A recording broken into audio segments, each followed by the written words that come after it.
Hi everyone, in today's video I'm going to be doing some work in the garden. As you can see, I've already pruned back my plumbago. Then next I'm going to tackle this beast of my pink jasmine and basically do all the things that I need to do in order to tidy up my garden. You know, sometimes even if it's just one little tiny thing, it can make a huge difference in your garden.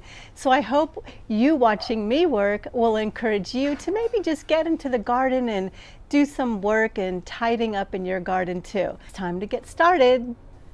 When I said this pink jasmine was a beast, I wasn't kidding. This is years of growth piled up on this thing. You know me, I don't normally wear garden gloves, but for this job, that's exactly what I'm gonna do. I know this is going to seem like a very drastic prune, but trust me, I've already done this several times. This jasmine is about 7 years old, one of the very first things I've planted in my garden. And every few years I take the entire thing down because it's faithful and it definitely grows back. The only thing I really worry about is maybe disturbing a bird's nest, so I always try to inspect it as I go along. But look at this thing. This is growing all the way up the eaves on my roof. So this is why it's so important for me that I do take this down every few years, because I definitely don't want this to ruin the house.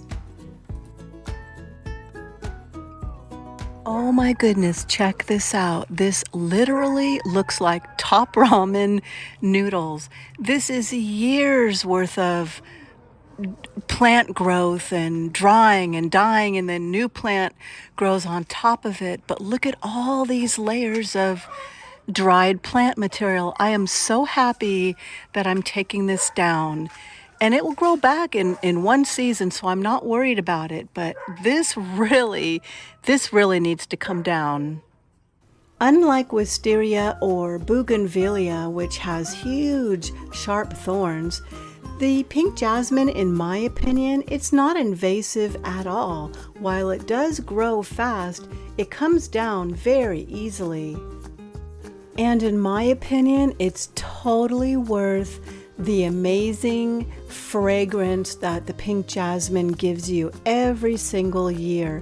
This plant gets covered in massive amounts of the sweetest and prettiest and most fragrant smelling blooms of all. The star jasmine is a little bit stronger, and the pink jasmine is a little bit sweeter in smell. There is a huge difference, so just note that this is not the same as the white star jasmine.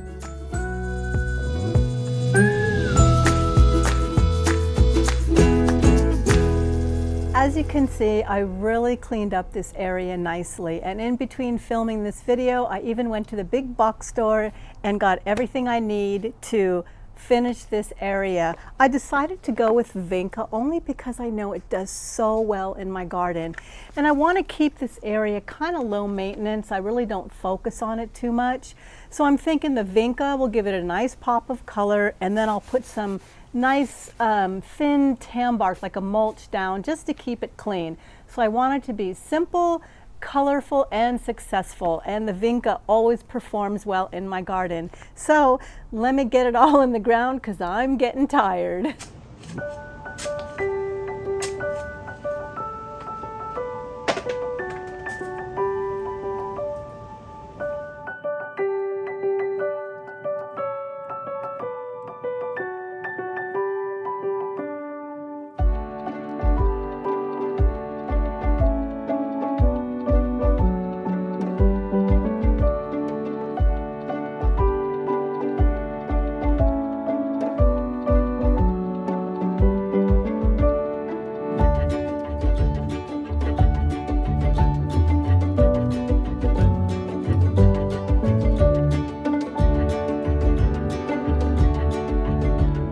I'm really happy the way this corner turned out. Now that I've finally got it all cleaned up, I won't be so insecure showing it in my garden tours.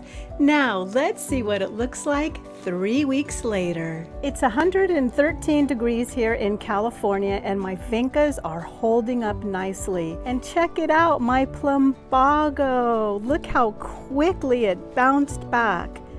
And there's a whole bunch of new beautiful flowers. And look at all the little buds on the ends. And just as I said, my pink jasmine is already sprouting back.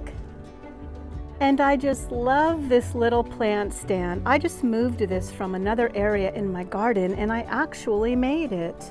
This was actually a tabletop pedestal. So imagine flipping that upside down and the tabletop would be screwed to that little bottom part.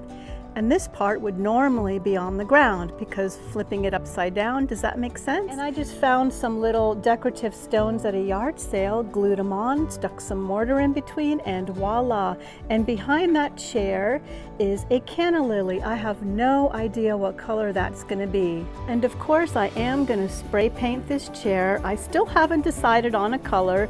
A lot of you suggested that I spray it yellow, and I think that would look awesome. However, the back of the house is kind of like a creamy beige, and I think the yellow may not look too good. The colors are too close.